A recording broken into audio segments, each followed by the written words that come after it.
അപ്പോസ്തല പ്രവൃത്തി 1:8 നിങ്ങൾ എൻ്റെ സാക്ഷികളാകണം. സാധാരണ ഞങ്ങൾ പ്രസംഗിക്കുന്നത് ദൈവം തരുന്നത് വാങ്ങുവീൻ എന്ന് പറയാനാണ്. വരുവിനിതാ ദൈവം അത് തരും, ദൈവം നമ്മുടെ കടം വീട്ടും, IELTS മാർക്ക് കൂട്ടിത്തരും, വരുവീൻ ദൈവത്തിൽ നിന്ന് വാങ്ങാം, വരൂ വരൂ എന്ന് പറയാനാണ്. എന്നാൽ ഇപ്പോൾ കിട്ടിയിരിക്കുന്ന പ്രസംഗ വിഷയം ദൈവത്തിന് കൊടുക്കുവീൻ എന്ന് പറയാനാണ്. പറ ഹല്ലേലൂയ, ഹല്ലേലൂയ, ഹല്ലേലൂയ.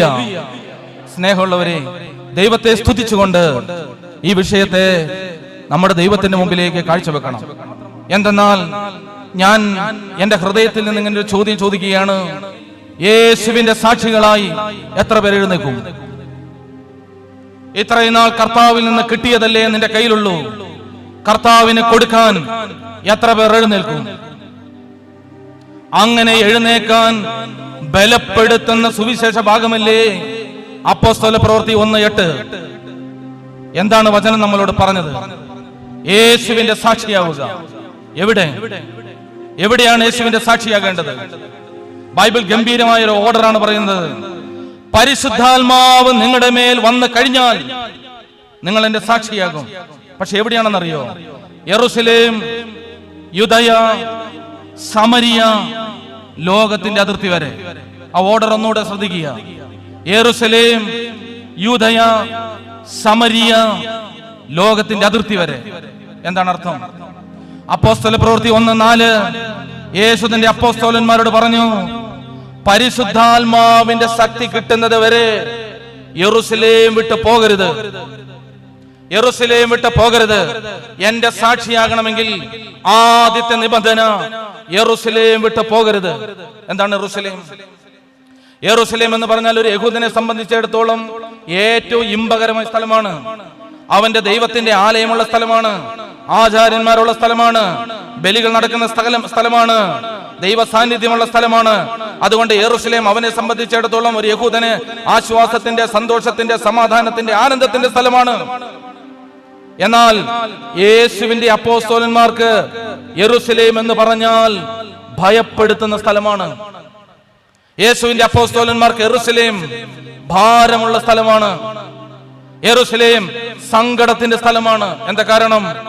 അവരുടെ ഗുരുവിനെ വധിച്ച സ്ഥലമാണ്, അവരുടെ ശത്രുക്കൾ ഉള്ള സ്ഥലമാണ്, അവരുടെ ജീവിതത്തിന്റെ സന്തോഷം കെടുത്തുന്ന സ്ഥലമാണ്, ഭീഷണി നിലനിൽക്കുന്ന സ്ഥലമാണ്, ജീവൻ പോകാൻ സാധ്യതയുള്ള സ്ഥലമാണ് യെരൂശലേം. ഇതാ സ്വർഗത്തിലെ ദൈവം പറയാണ്, നീ യെരൂശലേം വിട്ട് പോകരുത്. ക്രിസ്തുവിന്റെ സാക്ഷിയാകാനുള്ള ആദ്യത്തെ നിർദ്ദേശം യെരൂശലേം വിട്ട് പോകരുത്. ഓരോ വ്യക്തിയും ധ്യാനിക്കുക, നിനക്ക് യേശുവിന്റെ സാക്ഷിയാകണമെങ്കിൽ ഒന്നാമത് ദൈവം തന്നിരിക്കുന്ന യെരൂശലേം വിട്ട് നീ പോകരുത്. ഏതാണ് നിന്റെ യെരൂശലേം? ഏതാണ് നിന്റെ യെരൂശലേം? സഹോദരി, സഹോദര, നിന്റെ ശരീരത്തിൽ നീ രോഗം അനുഭവിച്ചിരിക്കുന്ന രോഗഭാരമുണ്ടല്ലോ, അത് വിട്ടോടാൻ നീ വെമ്പൽ കൊള്ളരുത്. ശരിയാണ് അച്ചോ, ഞങ്ങൾ പ്രാർത്ഥിക്കുന്നത് രോഗസൗഖ്യം കിട്ടണമെന്നാണ്. സാക്ഷിയാകാനാണെങ്കിൽ പ്രാർത്ഥന ഇതാണ്, രോഗം വിട്ട് നീ ഓടരുത്. ഈ രോഗത്തിന്മേൽ പരിശുദ്ധാത്മാവ് ഇടപെടുന്നത് നിന്നെ സാക്ഷിയാക്കാനാണ്. കുടുംബ പ്രശ്നമാണ്, മദ്യപാനിയായ ജീവിത പങ്കാളിയാണ്, എടറിപ്പോയ മക്കളാണ്, താളം തെറ്റിയ ജീവിത സാഹചര്യമാണ്, കടഭാരമാണ്. ഇത് വിട്ടുപോകരുത് എന്ന സുവിശേഷം. യെരൂശലേം വിട്ടുപോകരുത്. ഈ യെരൂശലേമിൽ പരിശുദ്ധാത്മാവ് ഇറങ്ങിയാൽ യെരൂശലേം തൊട്ട് നീ സാക്ഷിയാകാൻ തുടങ്ങും. അങ്ങനെ സാക്ഷ്യം വഹിക്കണമെങ്കിൽ നിന്റെ യെരൂശലേം വിട്ട് പോകരുത്. യെരൂശലേമിൽ പരിശുദ്ധാത്മാവ് ഇറങ്ങും. അങ്ങനെ പരിശുദ്ധാത്മാവിന്റെ ശക്തിയില്ലാതെ സാക്ഷിയാകാൻ പറ്റത്തില്ല. ഓർക്കുക, ഒരു വ്യക്തിക്ക് യേശുവിന്റെ സാക്ഷിയായി എഴുന്നേൽക്കണമെങ്കിൽ പരിശുദ്ധാത്മാവില്ലാതെ പറ്റത്തേയില്ല. ഞാനൊരു സംഭവം പറയാം. സംഭവമല്ല, എൻ്റെ വായിന്ന് ബോഷത്തരം വീണാൽ ക്ഷമിക്കണം. ഞാൻ ഈ തൂത്തൂട്ടിലെ തിരുമേനി ഞങ്ങളെല്ലാം ഒന്നിച്ചാണ് സെമിനാരി പഠിച്ചത്. സെമിനാരി പഠിക്കുന്ന സമയത്ത് തിരുമേനി കൂടെയുള്ള അച്ഛന്മാർ, കൊച്ചു തിമോത്തിയോസ് തിരുമേനി, ബിനോയ് അച്ഛൻ, ഇവരെല്ലാം ഞങ്ങളെല്ലാം ഒന്നിച്ചാണ്. ഇവരൊക്കെ സെമിനാരിയിൽ ഭയങ്കര പ്രാർത്ഥനക്കാരാണ്. ഞങ്ങൾ കുറച്ച് പേരുണ്ട്, ഞങ്ങൾ പ്രാർത്ഥനയൊന്നുമില്ല, പകരം ഭക്ഷണം കഴിക്കലും വോളിബോൾ കളിക്കലും അങ്ങനത്തെ പരിപാടിയൊക്കെയാണ് നമുക്കുള്ളത്. അങ്ങനെ ഞാനും ഈ സക്കറിയ പീലക്സിനോസ് തിരുമേനി, ഞങ്ങൾ രണ്ടുപേരും ചമ്മാച്ചന്മാരായിട്ടില്ല. വലമ്പൂര് പള്ളിയിൽ ഞങ്ങൾ പ്രാക്ടിക്കലിന് പോവാണ്. അവിടെ ഞങ്ങൾ ചെല്ലുന്ന സമയത്ത് ഞങ്ങളുടെ വടാത്ത് അച്ഛനാണ് അവിടുത്തെ വികാരി. അപ്പൊ ഞങ്ങൾ രണ്ടുപേരെ അങ്ങോട്ട്. പ്രിയപ്പെട്ടവരെ, ഞാൻ അന്ന് ഇച്ചിരി പുസ്തകമൊക്കെ ഇച്ചിരിച്ചൊക്കെ വായിക്കും. ഒരുമാതിരി കിട്ടുന്ന പുസ്തകം വായിച്ചാൽ മനസ്സിലാവുന്നതൊക്കെ വായിക്കും. എന്നിട്ട് പ്രസംഗത്തിന്റെ കുറിപ്പൊക്കെ എഴുതിയെടുക്കും. തലേ ദിവസത്തെ പ്രസംഗം ശനിയാഴ്ച വൈകുന്നേരം ഞാനാണ് പ്രസംഗിക്കുക.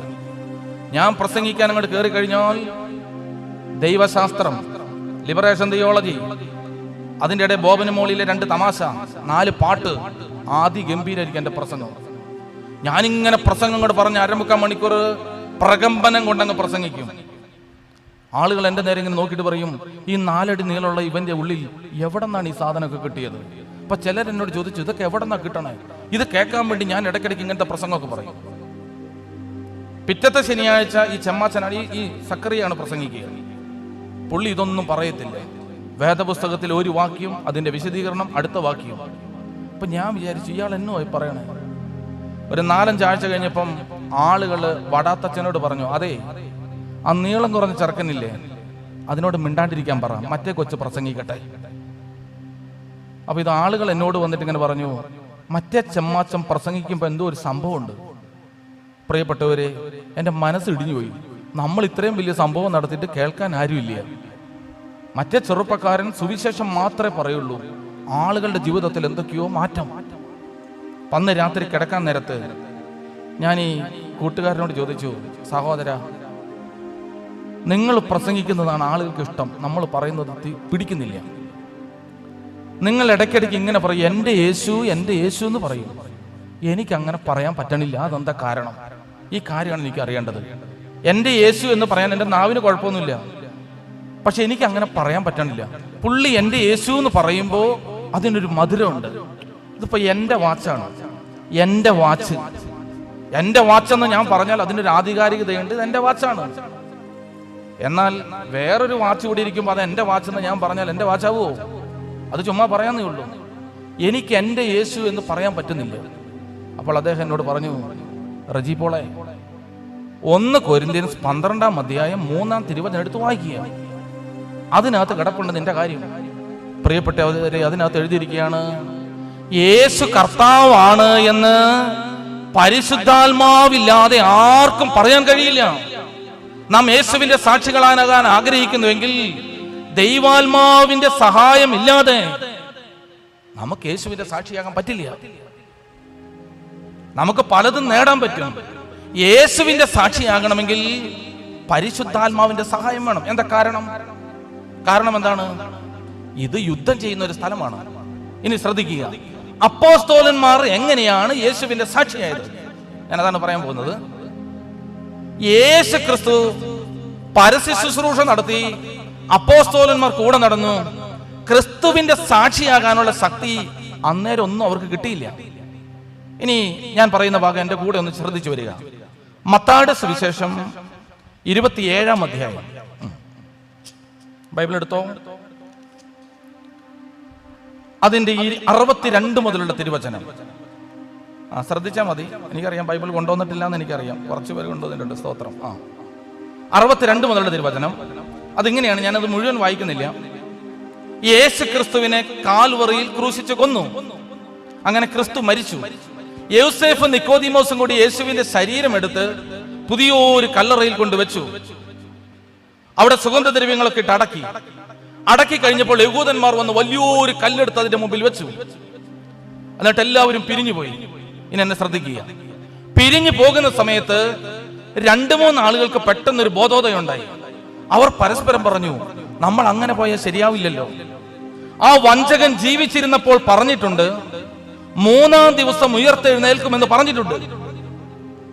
നമ്മൾ ഇവിടുന്ന് പോയി കഴിയുമ്പോൾ അവന്റെ ശിഷ്യന്മാർ രാത്രിയിൽ വന്ന് അവന്റെ മൃതശരീരം എടുത്തുകൊണ്ട് പോകും. എന്നിട്ട് എവിടെയെങ്കിലും കൊണ്ടുപോയി ഒളിപ്പിച്ചു വെക്കും.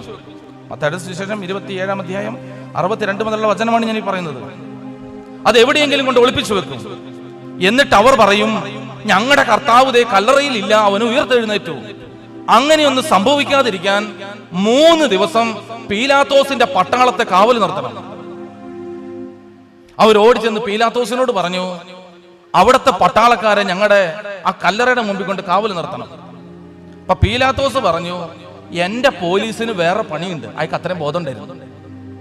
എന്റെ പോലീസിന് നാട്ടിൽ വേറെ ഒത്തിരി പരിപാടിയുണ്ട്, അതുകൊണ്ട് നിങ്ങളുടെ പള്ളിക്കും കല്ലറയ്ക്കും കാവൽ നിൽക്കലല്ല പണി. എന്നിട്ട് അദ്ദേഹം പറഞ്ഞു, ദൈവാലയത്തിന്റെ കാവൽക്കാരായി നിങ്ങൾ കുറെ പേരെ സെലക്ട് ചെയ്തിട്ടുണ്ടല്ലോ, തീഷ്ണതയുള്ളവരെ, അവരെ കാവൽ നിർത്തുക. അങ്ങനെ ദൈവാലയത്തിന്റെ കാവൽക്കാർ യേശുവിന്റെ കല്ലറയ്ക്ക് കാവൽ നിന്നു. ഇപ്പോൾ കർത്താവിന്റെ കല്ലറയ്ക്ക് ചുറ്റും 144 പ്രഖ്യാപിച്ചിരിക്കുകയാണ്. ഒരു മനുഷ്യൻ അതിന്റെ അടുത്തേക്ക് ചെല്ലാൻ പറ്റില്ല.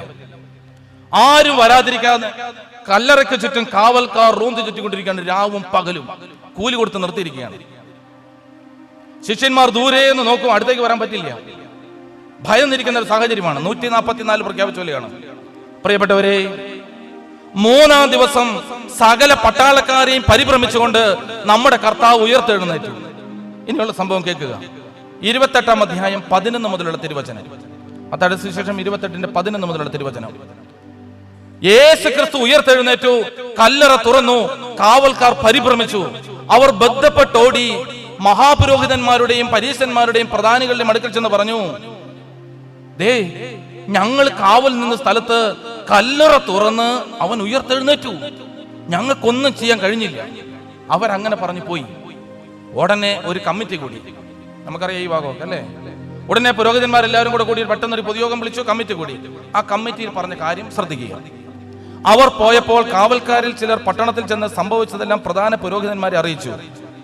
അവരും പ്രമാണികളും കൂടി ആലോചിച്ചതിന് ശേഷം, എന്റെ ഒപ്പം വന്നോ, അവരും പ്രമാണികളും കൂടി ആലോചിച്ചതിന് ശേഷം പടയാളികൾക്ക് വേണ്ടത്ര പണം കൊടുത്തിട്ട് പറഞ്ഞു, ഞങ്ങൾ ഉറങ്ങിയപ്പോൾ രാത്രിയിൽ അവന്റെ ശിഷ്യന്മാർ വന്ന് അവനെ മോഷ്ടിച്ചുകൊണ്ട് പോയി എന്ന് നിങ്ങൾ പറഞ്ഞേക്കണം. ഒന്നോടെ എങ്ങനെയാ? അവർ വേണ്ടത്ര പണം കൊടുത്തു, അവർക്ക് കാശുണ്ട്. എന്നിട്ട് പറഞ്ഞു, രാത്രിയിൽ ഞങ്ങൾ ഉറങ്ങിയപ്പോൾ അവന്റെ ശിഷ്യന്മാർ വന്ന് അവനെ മോഷ്ടിച്ചുകൊണ്ട് പോയി എന്ന് നിങ്ങൾ നാട്ടിൽ പറഞ്ഞേക്കണം. കാവൽക്കാർക്ക് ഇച്ചിരി ബോധം ഉണ്ടായിരുന്നു. അവരിങ്ങനെ സ്തംഭിച്ചു നിന്നു. ഞങ്ങളെ കാവൽ നിർത്തിയത് ഉറങ്ങാനാണോ? അപ്പൊ ഉടനെ അടുത്ത വചനം, ദേശാധിപതി ഇതറിഞ്ഞാൽ നിങ്ങൾക്ക് ദോഷം വരാതിരിക്കാൻ ഞങ്ങൾ അവനെ സ്വാധീനിച്ചു കൊള്ളാം. ഒരു ഹല്ലേലൂയ പറഞ്ഞേ, ഒന്നോർക്കെ പറഞ്ഞേ. ദൈവത്തെ സ്തുതിച്ചുകൊണ്ട് കേൾക്കണം, ദൈവത്തെ സ്തുതിച്ചുകൊണ്ട് കേൾക്കണം. എന്നാ പറഞ്ഞതറിയോ? ഞങ്ങൾക്ക് സ്വാധീനമുണ്ട് അവിടെ, അതുകൊണ്ട് നിങ്ങളുടെ തല പോവില്ല, പണി പോവില്ല. നിങ്ങളുടെ ജോലി പോകാതെയും ബുദ്ധിമുട്ടുണ്ടാകാതെയും ഞങ്ങളുടെ സ്വാധീനവും. നിങ്ങൾ ഈ കള്ളത്തരം പറയുന്നതിന് ഞങ്ങളുടെ സമ്പത്ത് തന്നേക്കാം.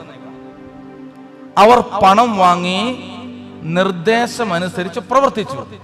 ഇനി അടുത്ത വാക്യം ശ്രദ്ധിക്കണം. ഇത് ഇന്നും യഹൂദരുടെ ഇടയിൽ പ്രചാരത്തിലിരിക്കുന്നു. ഇന്നും എന്ന് പറഞ്ഞാൽ അതിന്റെ അർത്ഥം എന്താണ്? പറ. ഇന്നും എന്ന് പറഞ്ഞാൽ 2023 മാർച്ച് 1 അല്ല.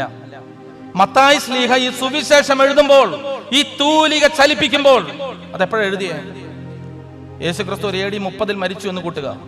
AD 70 അടുത്താണ് മത്തായി ശ്ലീഹ സുവിശേഷം എഴുതുന്നത്. എന്ന് വെച്ചാൽ 40 കൊല്ലം കഴിഞ്ഞിട്ടാണ് ഇത് എഴുത്തായിട്ട് മാറുന്നത്. മത്തായിയുടെ സുവിശേഷം എന്റെ ഒപ്പം ഉണ്ടോ? 40 കൊല്ലം കഴിഞ്ഞിട്ടാണ് ഇതെങ്ങനെ തൂലികയായിട്ട് തോലിൽ എഴുതി വരുന്നത്.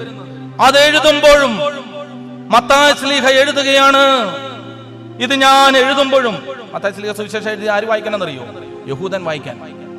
ഇന്നും യഹൂദരുടെ ഇടയിൽ പ്രചാരത്തിൽ ഇരിക്കുന്നു. എന്ത്? യേശു ക്രിസ്തു പറ ഉയർത്തെഴുന്നേറ്റിട്ടില്ല, പിന്നെ എന്നാ? ശിഷ്യന്മാര് മോഷ്ടിച്ചുകൊണ്ടുപോയി. ഒരു നുണയോടാണ് പോരാടി സാക്ഷിയാകേണ്ടത്. ഈ അപ്പോസ്തലന്മാർ സാക്ഷ്യം പറയേണ്ടത് ലോകം വിശ്വസിച്ചിരിക്കുന്ന ഒരു നുണ സത്യമാണെന്ന് തെളിയിക്കണം. യഹൂദന്മാർ മുഴുവനും യേശു ഉയർത്തെഴുന്നേറ്റിട്ടില്ല എന്ന് വിശ്വസിക്കുന്നു. യേശു ഉയർത്തെഴുന്നേറ്റു എന്ന് വിശ്വസിക്കുന്നത് 11 അപ്പോസ്തലന്മാരും 3-4 സ്ത്രീകളും. 11 അപ്പോസ്തലന്മാരും 3-4 സ്ത്രീകളുടെയും കയ്യിലാണ് ഈ സത്യത്തിന്റെ സാക്ഷ്യം സ്വർഗം ഏൽപ്പിച്ചിരിക്കുന്നത്. ഒരു സമൂഹം മുഴുവൻ ഇത് ഏറ്റെടുക്കണം. ഇനി ഒന്നോടെ കേൾക്കുക. ഇതിനകത്ത് വക്കീല് ബുദ്ധിയുള്ള ആരെങ്കിലും ഉണ്ടെങ്കിൽ ഇപ്പൊ തന്നെ ഇത് പൊളിയും. കാരണം എന്താണെന്നറിയുക? നിങ്ങളിൽ അങ്ങനത്തെ വല്ല കുബുദ്ധിയുള്ളവരുണ്ടോ? ഒന്ന് ചിന്തിച്ചാൽ ഇപ്പൊ തന്നെ ഇത് പൊളിഞ്ഞു. കാവൽക്കാർ എന്താ വിളിച്ചു പറഞ്ഞത്? ആരെടുത്തോണ്ട് പോയിന്നാ പറഞ്ഞേ? ഇങ്ങോട്ട് പറ, എന്നാലേ ഞാൻ പറയുള്ളൂ. ശിഷ്യന്മാർ കൊണ്ടുപോയിന്ന്. എപ്പോ കൊണ്ടുപോയിന്ന്? രാത്രിയിൽ. എപ്പോ? ഞങ്ങൾ ഒറ്റ ചോദ്യം തിരിച്ചു ചോദിച്ചാൽ മതി. നിങ്ങൾ ഉറങ്ങിയപ്പോ ശിഷ്യന്മാരാ കൊണ്ടുപോയെന്ന് നിങ്ങൾ എങ്ങനെയാ അറിഞ്ഞേ? തീർന്നില്ലേ? നിങ്ങൾ ഉറങ്ങിയപ്പോൾ ശിഷ്യന്മാരാണ് അവന്റെ ബോഡി എടുത്തുകൊണ്ട് പോയെന്ന് നിങ്ങൾ എങ്ങനെയാണ് അറിഞ്ഞതെന്ന് ചോദിച്ചാൽ, പ്രിയപ്പെട്ടവരെ, ഈ വാദം പൊളിഞ്ഞു. എന്നാൽ ബൈബിൾ പരിശോധിച്ചാൽ അങ്ങനെ ഒരു പ്രതിവാദം ബൈബിളിൽ ഇല്ല. ഒരപ്പോസ്തലന്മാരും അങ്ങനെ ചെയ്തില്ല. പകരം അവർ പരിശുദ്ധാത്മാവിനെ പ്രാപിച്ചു. എങ്ങനെ പരിശുദ്ധാത്മാവിനെ പ്രാപിച്ചത്? അത് അതിഗംഭീരാണ്. 11 അപ്പോസ്തലന്മാർ മറിയത്തോടും മറ്റു സ്ത്രീകളോടും കൂടി സഹ്യോൻ മാളികയിൽ പ്രാർത്ഥിച്ചുകൊണ്ടിരിക്കുമ്പോൾ പരിശുദ്ധാത്മാവ് അവരുടെ മേൽ വന്നു. അവർക്ക് ധൈര്യമില്ലപ്പം. എന്താ കാര്യം എന്നറിയോ? യഹൂദന്മാരെ ഭയന്ന് വാതിലടച്ചിരിക്കുകയാണ്. യേശുവിന്റെ സാക്ഷിയാകാൻ ധൈര്യമില്ല. ഈ നുണയാണെന്ന് പറയാനുള്ള ധൈര്യം അതുങ്ങൾക്കില്ല. അങ്ങനെ പറഞ്ഞാൽ ഉണ്ടാകുന്ന പീഡ സഹിക്കാനുള്ള ശക്തിയില്ല. യേശുവിന്റെ സാക്ഷിയാകാനുള്ള ബലമില്ല. അതുകൊണ്ട് അവർ വാതിലടച്ചകത്ത് കയറിയിരിക്കുകയാണ്. വാതിലടച്ചിരിക്കുന്നവരുടെ പ്രത്യേകത എന്തായിരിക്കും? പേടിച്ചിരിക്കുന്നവരുടെ എന്തൊച്ച കേട്ടാലും പേടിയായിരിക്കും. ശരി, എങ്ങനെയാണ് ഇവരുടെ മനസ്സിൽ ഈ പേടി വന്നത്? യേശുവിന്റെ സാക്ഷിയാകാൻ വേണ്ടി കഴിഞ്ഞ 3 വർഷം എല്ലാവിധ ട്രെയിനിങ്ങും കൊടുത്ത് വളർത്തിയ ആൾക്കാരാണ് വാതിലടച്ചകത്ത് കയറിയിരിക്കുന്നത്. എങ്ങനെയാണ് ഇവരുടെ ഉള്ളിൽ ഈ പേടി വന്നത്? എന്റെ ഒപ്പം തന്നെ യേശുവിന്റെ സാക്ഷിയാകാൻ കഴിഞ്ഞ നാളുകളിൽ യേശു ദൈവമാണെന്ന് അറിയിക്കാൻ വെള്ളത്തിന്റെ മുകളിലൂടെ നടന്നു. 5 അപ്പം കൊണ്ട് 5000 പേരെ തൃപ്തിപ്പെടുത്തി, മരിച്ചവരെ ഉയർപ്പിച്ചു, രോഗികളെ സുഖപ്പെടുത്തി, കണ്ടു, അനുഭവിച്ചു. ശരിയാണ്. എന്തിന്? രൂപാന്തരം വരെ കണ്ടവരുണ്ട് അതിനകത്ത്. എന്നിട്ട് 11 എണ്ണവും മുറിക്കകത്ത് കയറി പേടിച്ചിരിക്കുകയാണ്. ചോദ്യം ഇതാണ്, എങ്ങനെയാണ് പേടി ഇവരുടെ ഉള്ളിൽ കയറിയത്? ഇത് ഞാൻ പറയുന്നത് പഴയ 11 അപ്പോസ്തലന്മാരെ കുറിച്ചല്ല. ഈ മീറ്റിംഗിൽ ഇരിക്കുന്ന എന്റെയും നിങ്ങളുടെയും ജീവിതത്തിൽ എങ്ങനെയാണ് ക്രിസ്തുവിന്റെ സാക്ഷിയെ എഴുന്നേക്കാൻ നമുക്ക് ഭയം വന്നത്? എങ്ങനെയാണ് ഭയം വന്നത്? നമ്മുടെ പഞ്ചേന്ദ്രിയങ്ങളിലൂടെയാണ്. യേശുവിനെ കൊല്ലുന്നത് കണ്ട് പേടിച്ചു പോയവർ, ആക്രോശം കേട്ട് പേടിച്ചു പോയവർ, ആ പീഡനങ്ങൾ കണ്ടും കേട്ടും അനുഭവിച്ചും അവരുടെ പഞ്ചേന്ദ്രിയങ്ങളിലൂടെ ഇവരുടെ ഉള്ളിലേക്ക് ഭയം കയറി. ഇനി നിങ്ങൾ പരിശുദ്ധാത്മാവിന്റെ പ്രവർത്തനം ഒന്ന് ശ്രദ്ധിക്കുക. സഹ്യോൻ മാളികയിൽ അവർ കൂടിയിരിക്കുമ്പോൾ കൊടുങ്കാറ്റ് അടിക്കുന്നത് പോലെ ഒരു ശബ്ദം കേട്ടു. ഭയം കയറി വന്ന ചെവി പരിശുദ്ധാത്മാവ് കൊണ്ട് നിറഞ്ഞു. തീനാവ് പോലെ ഇറങ്ങുന്നത് അവർ കണ്ടു. ആ ഭീകര രംഗം കണ്ട് ഭയന്നു പോയ കണ്ണുകൾ ആത്മാവിൽ അഭിഷേകം പ്രാപിച്ചു. അത് അവരുടെ മേൽ വന്നു. പേടിച്ചരണ്ട ശരീരത്തെ പരിശുദ്ധാത്മാവ് തൊട്ടു. അവരിരുന്ന മുറി മുഴുവൻ നിറഞ്ഞു. അവരുടെ നാസരേന്ദ്രിയങ്ങളിലൂടെ കടന്നു വന്ന ഭയത്തിന്റെ മേൽ ആത്മാവ് ഉള്ളിലേക്ക് കയറി, ചൈതന്യം കയറി. അടുത്തത്, ഭയന്ന് സംസാരിച്ച അവരുടെ നാവുകൾ വിവിധ ഭാഷകളിൽ സംസാരിക്കാൻ തുടങ്ങി. ഞാൻ പറഞ്ഞ മനസ്സിലായെങ്കിൽ പറ ഹല്ലേലൂയ. പരിശുദ്ധാത്മാവ് ഒരു വ്യക്തിയുടെ ഉള്ളിലേക്ക് പ്രവർത്തിക്കാൻ തുടങ്ങി. അതാണ് യേശു പറഞ്ഞത്, പരിശുദ്ധാത്മാവ് നിങ്ങളുടെ മേൽ വന്നു കഴിഞ്ഞാൽ നിങ്ങൾ സാക്ഷികളാകും. വാതിലടച്ചിരുന്ന അപ്പോസ്തലന്മാർ വാതിൽ തുറന്നു. അവർ വാതിൽ തുറന്നിട്ട് യേശു ക്രിസ്തുവിന്റെ ഉയർപ്പ് നുണയാണെന്ന് വിശ്വസിച്ചിരുന്ന ആ സമൂഹത്തിലേക്ക് ശക്തമായിട്ട് ഇറങ്ങിട്ട് വിളിച്ചു പറഞ്ഞു, നിങ്ങൾ മരത്തിൽ തറച്ചു കൊന്ന യേശുവിനെ ദൈവം ഞങ്ങളുടെ നാഥനും കർത്താവുമാക്കി ഉയർത്തിയിരിക്കുന്നു. അതിശക്തമായ പ്രസംഗം. പത്രോസിന്റെ പ്രസംഗം കേട്ടപ്പം ആദ്യം 3000 പേർ, പിന്നെ 5000 പേർ, പിന്നെ അനുദിനം ആളുകൾ സാക്ഷികളാകാൻ തുടങ്ങി. ജനം വർദ്ധിച്ചു, പീഡ ഇപ്പുറത്തോടെ വർദ്ധിച്ചു. ചിലരുടെ ശരീരം നെറുകം തല തൊട്ട് ഉള്ളംകാൽ വരെ പച്ചത്തൊലി ഇങ്ങനെ കീറി തിളച്ച എണ്ണയ്ക്കകത്തേക്ക് ഇട്ടു. ചിലരെ സർക്കസ് കൂടാരങ്ങളിൽ പന്തം പോലെ കത്തിച്ചു വെച്ചു. സാക്ഷികളാണ്. വേറെ ചിലരുടെ ശരീരത്തെ കഴുത്ത് വെട്ടിക്കളഞ്ഞു. ക്രൂര മൃഗങ്ങൾ കിട്ടുകൊടുത്തു. എന്തിന്? അമ്മമാരുടെ മുമ്പിൽ വെച്ച് മുല കുടിക്കുന്ന കുഞ്ഞുങ്ങളെ മാറിൽ കെട്ടിത്തൂക്കി കൊന്നു. മുലപ്പാൽ കുടിക്കേണ്ട കുഞ്ഞ് ശ്വാസം മുട്ടി അമ്മമാരുടെ മാറിൽ കിടന്ന് മരിച്ചു. ആ അമ്മമാരെ കുഞ്ഞുങ്ങളെ മുഖത്ത് ശരീരത്തിൽ നെഞ്ചത്ത് തൂക്കിക്കൊണ്ട് തെരുവിലൂടെ നടത്തി. ക്രിസ്ത്യൻ പീഡ ഒന്ന് വായിച്ചു നോക്കണം, അതിഭീകരമാണ്. ചില വീടുകളിൽ കൂട്ടം മരണങ്ങൾ, അതിഭീകരമായ മരണങ്ങൾ. എന്നിട്ട് പിന്നെയും ആളുകൾ ഇങ്ങനെ കൂടി. അപ്പൊ കൂടിയവര് ചോദിച്ചു, അല്ല ഞങ്ങളുടെ മരിച്ചവർക്ക് എന്നാ പറ്റി? അപ്പൊ സുറിയാനി സഭ, ഈ സഭ അങ്ങനെ സാക്ഷിയായ സഭയാണ്. അപ്പൊ സുറിയാനി സഭ ഒരു പാട്ട് പാടി. എനിക്ക് പാട്ട് ഒട്ടും അറിയാൻ മേല, പാട്ടിന്റെ ഈണമൊക്കെ തെറ്റിയാൽ ക്ഷമിക്കണം പ്രിയപ്പെട്ടവരെ. അപ്പൊ സുറിയാനി സഭ മരിച്ചുപോയ ആളുകളുടെ പ്രിയപ്പെട്ടവരെ കൂട്ടിയിട്ട് പറഞ്ഞു, നിങ്ങളുടെ മരിച്ചവർ മരിച്ചിട്ടില്ല, ജീവിക്കുക. എന്നെ പറഞ്ഞെന്നറിയോ?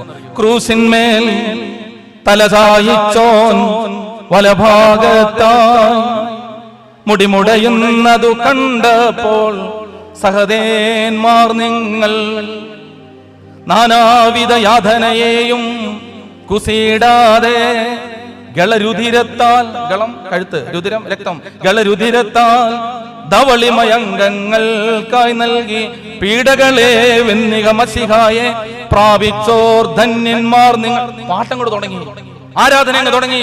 മസിഹായെ കാണുവാൻ കാംക്ഷിച്ചൊരു സഹദർ വാളാ ചിറകുകൾ കൊണ്ട് ഉന്നത പദമേറി തൂക്കപ്പെട്ട് മരത്തിൽ വിലാവ് തുറന്ന ശബളം ലോകം താത സഹോദരർ. സുറിയാനി സഭയുടെ പാട്ടും പ്രാർത്ഥന ഒന്ന് ശ്രദ്ധിച്ചു നോക്കി. സാക്ഷികളാകാൻ വിളിച്ചവർ IELTS മാർക്ക് കിട്ടണമെന്നോ കടം വീട്ടണമെന്നോ ക്യാൻസർ മാറണമെന്നോ പ്രാർത്ഥിച്ചില്ല. മരണം കണ്ട് അങ്ങോട്ട് ഓടിയിട്ട് പറഞ്ഞു തരാൻ തയ്യാറാണ്. അവരുടെ പേരാണ് സാക്ഷികൾ, യേശുവിന്റെ സാക്ഷികൾ. പ്രിയപ്പെട്ടവരെ, ഇങ്ങനെ സാക്ഷികളായവരുടെ സമൂഹത്തിലാണ് സഭ ഉണ്ടാകാൻ തുടങ്ങിയത്. ഈ സഭ അങ്ങ് ശക്തിപ്പെട്ടു, സഭ വളർന്നു, അകത്തോട്ടും പുറത്തോട്ടും സഭ വളർന്നു. സഭയെ പിടിച്ചു കിട്ടാൻ കഴിയാത്ത വിധം സഭ പീഡനങ്ങളുടെ നടുവിലൂടെ വളർന്നു. ക്രിസ്തുവിന്റെ സാക്ഷി 11 പുരുഷന്മാരിൽ നിന്ന് 2-3 സ്ത്രീകളിൽ നിന്ന് പെരുത്ത കൂട്ടമായി ലോകത്തിലേക്ക് മാറാൻ തുടങ്ങി. യെരൂശലേം, യൂദയ, സമരിയ ലോകാതിർത്തികളിലേക്ക് വരാൻ തുടങ്ങി. മരണത്തെ പേടിച്ചില്ല, സഹനത്തെ പേടിച്ചില്ല, സഭ നീന്തി കയറാൻ തുടങ്ങി. പിന്നെ എവിടെ ഇതിന് ദുരന്തം പറ്റിയത്? 3-ാം നൂറ്റാണ്ടായപ്പോൾ സഭ ഔദ്യോഗിക സഭയായി പ്രഖ്യാപിച്ചു. പിന്നീട് സഭ വളർന്നു, ഉള്ളിലേക്കല്ല പുറത്തേക്ക്. അമ്പരചുംബികളായ പള്ളികൾ ഉണ്ടായി, ആശുപത്രി കെട്ടിടങ്ങൾ ഉണ്ടായി, പള്ളിക്കൂടങ്ങൾ ഉണ്ടായി. പിന്നെ സഭ വളർന്നത് പുറത്തേക്ക്, അകത്തേക്ക് ഒട്ടും വളർന്നില്ല.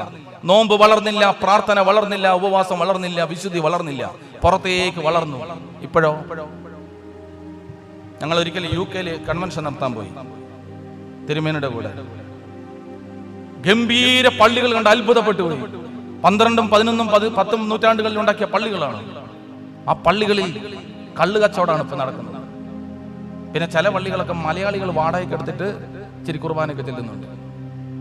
തിരുശേഷിപ്പില്ലാത്തത് കൊണ്ടല്ല, പള്ളികളില്ലാത്തത് കൊണ്ടല്ല, സാക്ഷികളില്ലാണ്ടായി പോയി. പ്രിയപ്പെട്ടവരെ, എന്നാ സംഭവിച്ചത്? ലോകത്തിലേക്ക് നോക്കി നമ്മൾ ഓടാൻ തുടങ്ങിയപ്പോ ക്രിസ്തുവിന്റെ സാക്ഷി നഷ്ടപ്പെട്ടു. സാക്ഷികളാകുകയും. എത്ര പേർക്ക് ധൈര്യമുണ്ട് സാക്ഷിയാവാൻ? നമ്മൾ ഈ പ്രസംഗം കേട്ടു പോകും, നമ്മുടെ കാര്യം പറഞ്ഞിട്ട് സാക്ഷിയാകാൻ എത്ര പേർക്ക് ധൈര്യമുണ്ട്? സാക്ഷിയാകണമെങ്കിൽ വില കൊടുക്കണം. വില കൊടുക്കാതെ ഒരുത്തനും സാക്ഷിയാകാൻ പറ്റില്ല. ദൈവാനുഭവം നമ്മുടെ ജീവിതത്തിലേക്ക് വരണോ? വില കൊടുക്കാതെ നമുക്ക് ഇതിന് സാക്ഷിയാകാൻ പറ്റില്ല. സാക്ഷ്യമായില്ലെങ്കിൽ എന്താ സംഭവിക്കുക? സാക്ഷിയായില്ലെങ്കിൽ തെരഞ്ഞെടുക്കപ്പെട്ട ജനത്തിന് സംഭവിക്കുന്നത് ഞാൻ പറയാം. ഹഗായി പ്രവചനം 1-ാം അധ്യായം 9-ാം തിരുവചനം. ഹഗായി പ്രവചനം 1-ാം അധ്യായം 9-ാം തിരുവചനം. നിങ്ങളേറെ തേടി, ബൈബിൾ നമ്മളെ പഠിപ്പിക്കുകയാണ്, നിങ്ങളേറെ തേടി ലഭിച്ചതോ അല്പം മാത്രം. നിങ്ങളത് വീട്ടിലേക്ക് കൊണ്ടുവന്നു, ഞാനത് ഊതിപ്പറത്തി. സൈന്യങ്ങളുടെ ദൈവമായ കർത്താവ് അരുളി ചെയ്യുന്നു. എന്തൊരു വചനമാണത്! നിങ്ങളേറെ തേടി ലഭിച്ചതോ അല്പമാത്രം, കിട്ടിയത് നിങ്ങൾ വീട്ടിലേക്ക് കൊണ്ടുവന്നു, ഞാനത് ഊതി പറത്തിയെന്ന് സൈന്യങ്ങളുടെ ദൈവമായ കർത്താവ്. എന്തുകൊണ്ട്? എന്തുകൊണ്ട്? നിങ്ങൾ ഓരോരുത്തരും തന്റെ ഭവനത്തെ പ്രതി വ്യഗ്രത കാട്ടുമ്പോൾ എന്റെ ആലയം തകർന്നു കിടക്കുന്നത് കൊണ്ട് തന്നെ. പ്രിയപ്പെട്ടവരെ, സുവിശേഷം നമ്മളോട് പറയുകയാണ്, തെരഞ്ഞെടുക്കപ്പെട്ടവനോട് പറയുകയാണ്, ഓരോരുത്തരും അവനവന്റെ ജീവിതത്തെ കുറിച്ച് വ്യഗ്രത കാട്ടുമ്പോൾ യഹോവയുടെ ആലയം തകർന്നു കിടക്കുന്നു. നീ ഏറെ തേടും, ലഭിച്ചത് കുറച്ച്. അത് സംരക്ഷിക്കാൻ വേണ്ടി ഞാനും എന്റെ ഭാര്യ, എന്റെ മക്കൾ ഞങ്ങളുടെ ജീവിതം സുരക്ഷിതമാക്കാൻ കൊണ്ടുവെക്കും. ദൈവം അത് ഊതി പറത്തും.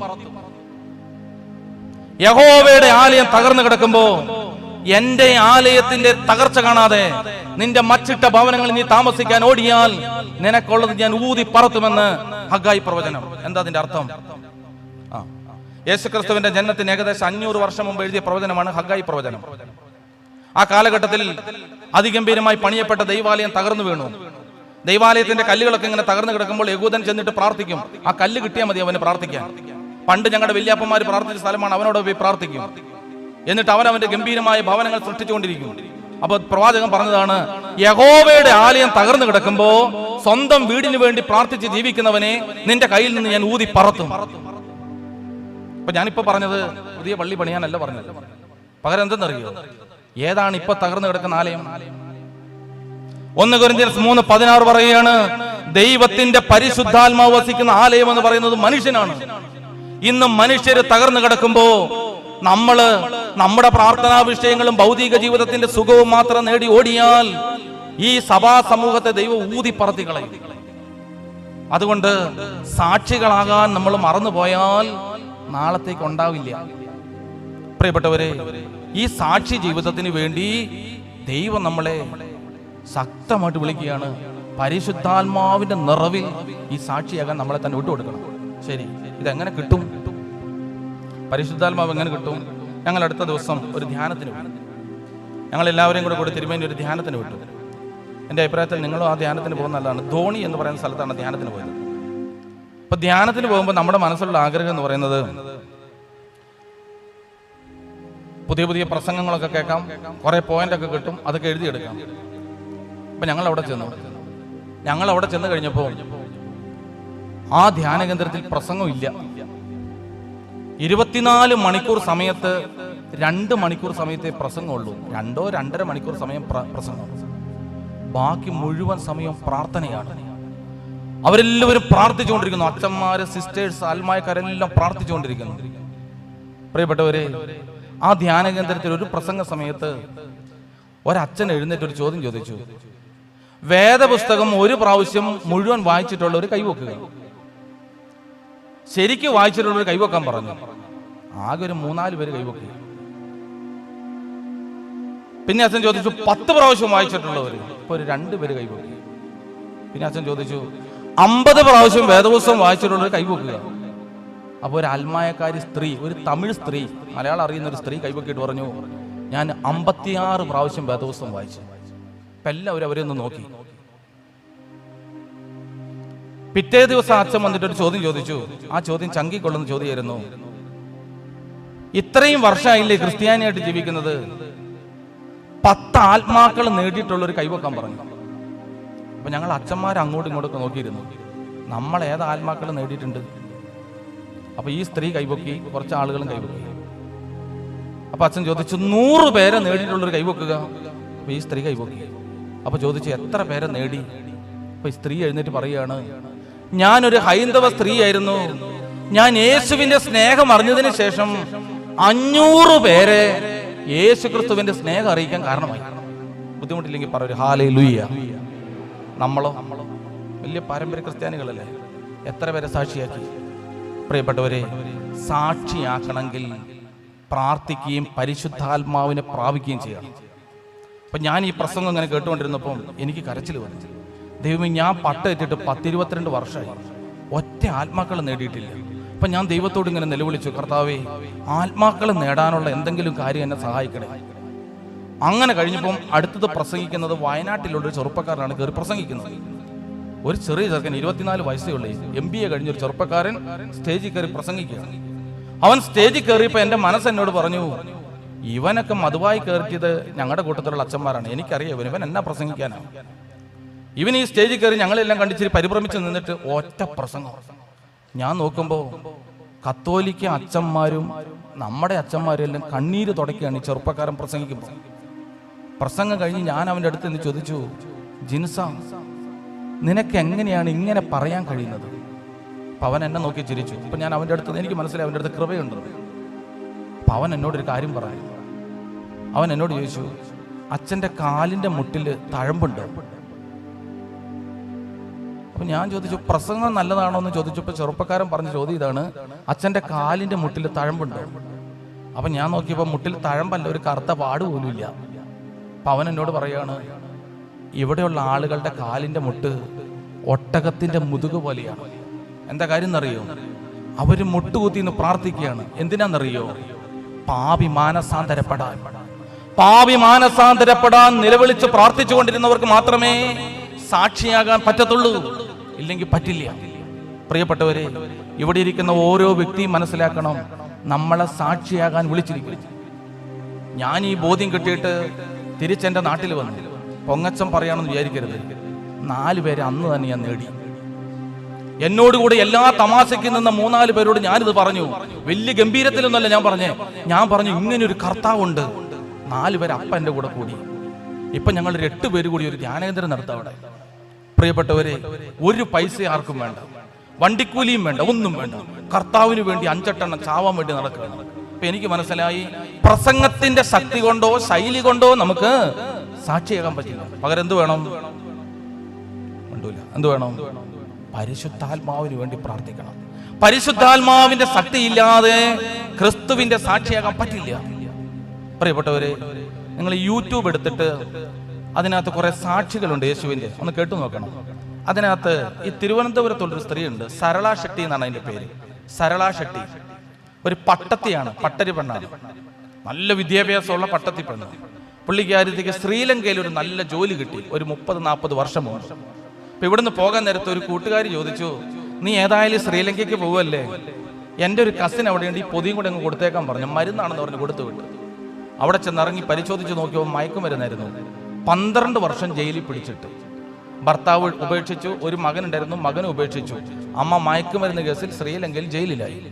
ഈ പുള്ളിക്കാരത്തി തീരുമാനിച്ചു, ജയിലിൽ നിന്ന് പുറത്തിറങ്ങിയാൽ മരിക്കണം. നിങ്ങൾ യൂട്യൂബ് എടുത്തിട്ട് സരള ഷെട്ടി എന്നടിച്ചു നോക്കണം. പ്രിയപ്പെട്ടവരെ, ഈ പുള്ളിക്കാരത്തി ജയിലിൽ നിന്ന് പുറത്തിറങ്ങുന്നതിന്റെ തലേ വർഷം ഏതോ പെന്തക്കോസുകാരൻ ഒരു കടലാസ് കഷ്ണം കൊണ്ട് കൊടുത്തു, യേശു പാപം മോചിക്കുന്നവനാണ്. അവരന്ന് തൊട്ട് പ്രാർത്ഥന തുടങ്ങി. ഇന്ന് ഉത്തരേന്ത്യയിൽ യേശു ക്രിസ്തുവിന്റെ സാക്ഷ്യം വഹിക്കുന്ന ആദിശക്തിയായ ഒരു സുവിശേഷകയായി ഇവർ മാറി. നിങ്ങൾ യൂട്യൂബിൽ ഒരു പാട്ട് കേട്ടിട്ടുണ്ടോ? അഴലേറും ജീവിതം മരുവിൽ തളരുകയോ സഹജ. കേട്ടിട്ടുണ്ടോ പാട്ട്? ആരാ എഴുതിയെന്നറിയോ? ഒരു വർഗീസ് മുട്ടം എന്ന് പറയുന്ന ഒരു മനുഷ്യൻ എഴുതിയാണ്, ഒരു പ്രായമുള്ളൊരു അപ്പച്ചൻ. അയാളും ഭാര്യയും മക്കളും എല്ലാം കൂടി പാട്ട് പാടും. അഴലേറും ജീവിതം മരുവിൽ തളരുകയോ സഹജ. ഇയാൾ സുവിശേഷ പ്രസംഗത്തിന് പോകും. തിരിച്ചു വരുമ്പോൾ ഭാര്യ തളർന്നു കുത്തി, ഭക്ഷണമൊന്നും കഴിക്കാൻ പറ്റാതെ ഒന്നും ഇല്ലാതെ കിടക്കുകയാണ്. അപ്പൊ ഭാര്യ ചോദിച്ചു, ഇച്ചായൻ എപ്പോഴും ഇങ്ങനെ പോയി കഴിഞ്ഞാൽ നമുക്ക് ജീവിക്കണ്ടേ, ഞാൻ മടുത്തു. അപ്പൊ പുള്ളി ഇങ്ങനെ ഭാര്യയെ തടവിക്കൊണ്ടെഴുതിയ പാട്ടാണ് അഴലേറും ജീവിതം മരുവിൽ നീ തളരുകയോ സഹജേ. അങ്ങനെ ഒരു പാട്ടൊക്കെ എഴുതി. ആ മനുഷ്യൻ പറഞ്ഞൊരു സാക്ഷി കിടക്കുന്നു. എന്നറിയോ? അയാൾ തിരുവനന്തപുരത്തിന്റെ അപ്പുറത്ത് തമിഴ്നാടിന്റെ ഒരു ഗ്രാമത്തിൽ യേശുവിന്റെ സാക്ഷ്യം വഹിക്കാൻ പോയി. ക്രിസ്തുവിനെ അറിയാത്ത ഗോത്രങ്ങളുടെ ഇടയിൽ ചെന്നിട്ട് യേശുവിനെ പറയാൻ പോയി. അപ്പൊ കുറെ ആളുകൾ ഒന്ന് പ്രാർത്ഥിക്കാൻ തുടങ്ങി, യേശുവിന്റെ സാക്ഷികളാകാൻ തുടങ്ങി. ഉടനെ അവിടെയുള്ള ഗ്രാമക്കാരെല്ലാവരും കൂടെ ഇയാളെ പിടിച്ച് ഒരു മരത്തിൽ കെട്ടിയിട്ടു പൂര തല്ലി അതിശക്തമായിട്ട് ഇയാൾ ഉപദ്രവിച്ചു. എന്നിട്ട് അയാൾ അതിൽ പറയുന്നൊരു ഭാഗമുണ്ട്, നീ യേശുവിനെ പറഞ്ഞ വായ് ഇതല്ലെന്ന് ചോദിച്ച് മനുഷ്യ മലം അയാളുടെ വായ്ക്കകത്ത് കുത്തിക്കയറ്റി. അയാൾ അങ്ങനെ ഉപദ്രവിച്ചു വിട്ടു.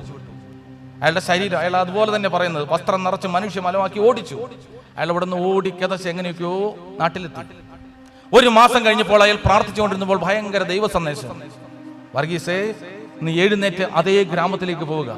അയാൾ ഭാര്യയോടും മക്കളോടും പറഞ്ഞു, അച്ചായൻ സുവിശേഷം പറയാൻ പോവുകയാണ്. അപ്പൊ മക്കളും ഭാര്യയും പറഞ്ഞു, വേറെ എന്തോ ഒരു സ്ഥലമുണ്ട്, വായ്ക്കകത്തേക്ക് മലം കുത്തിക്കറ്റിയ സ്ഥലത്തേക്കാണോ നീ പോകുന്നത്? അപ്പോൾ പറഞ്ഞു, എനിക്ക് അവിടേക്ക് തന്നെ പോകാനാണ് പരിശുദ്ധാത്മാവ് നിർബന്ധിക്കുന്നത്. അയാൾ കുറച്ച് വേദപുസ്തകത്തിന്റെ ചെറിയ ചെറിയ പതിപ്പുകളും കുറച്ച് പ്രാർത്ഥനകളൊക്കെ ആയിട്ട് ആ ഗ്രാമത്തിലേക്ക് ചെന്നു. പ്രിയപ്പെട്ടവരെ, അയാൾ ആ ഗ്രാമത്തിലേക്ക് കാലെടുത്ത് വെക്കുമ്പോൾ ആ ഗ്രാമത്തിലെ സ്ത്രീകൾ കൂട്ട നിലവിളിയോടെ വിളിച്ചു പറഞ്ഞു, ദൈവപുരുഷ, ഞങ്ങളുടെ അടുത്തേക്ക് ഒന്ന് ഓടിവാ. നീ ഇന്നാൾ പറഞ്ഞ സ്നേഹത്തിന്റെയും പാപമോചനത്തിന്റെയും വാർത്ത ഒന്നോടെ പറ, ഞങ്ങൾക്കത് കേട്ടാലേ ആശ്വാസം വരുള്ളൂ. അയാൾ ശ്രദ്ധിച്ചു, ഇതെന്താ പറ്റിയത്? എന്താ പറ്റിയെന്നറിയോ? അയാളെ ഇങ്ങനെ ഉപദ്രവിച്ചു വിട്ട് കുറച്ച് നാൾ കഴിഞ്ഞപ്പോൾ അടുത്ത ഗ്രാമക്കാർ വന്ന് ഈ ഗ്രാമത്തിന് തീയിട്ടു. വർഗീയ സംഘർഷം ഉണ്ടായി. കുറെ ഭവനങ്ങളിൽ ആളുകൾ മരിച്ചു, കുട്ടികൾ മരിച്ചു, ചിലർ ക്യാമ്പുകളിലാണ്. സ്വസ്ഥതയും സമാധാനം നഷ്ടപ്പെട്ടു ഗ്രാമത്തിൽ. ഇയാൾ ആ ഗ്രാമത്തിൽ ചെന്ന് യേശു ക്രിസ്തുവിനെ കുറിച്ച് പറഞ്ഞു.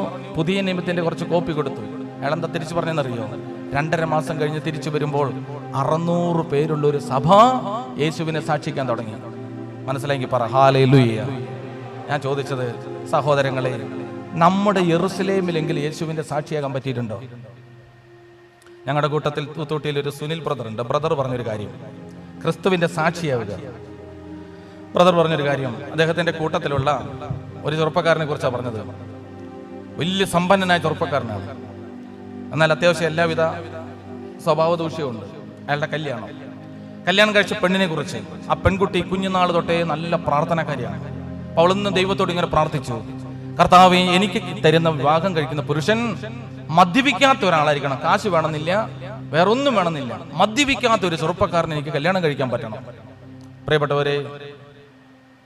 പ്രിയപ്പെട്ടവരെ, ഈ പെൺകുട്ടി ഇങ്ങനെ പ്രാർത്ഥിച്ചു.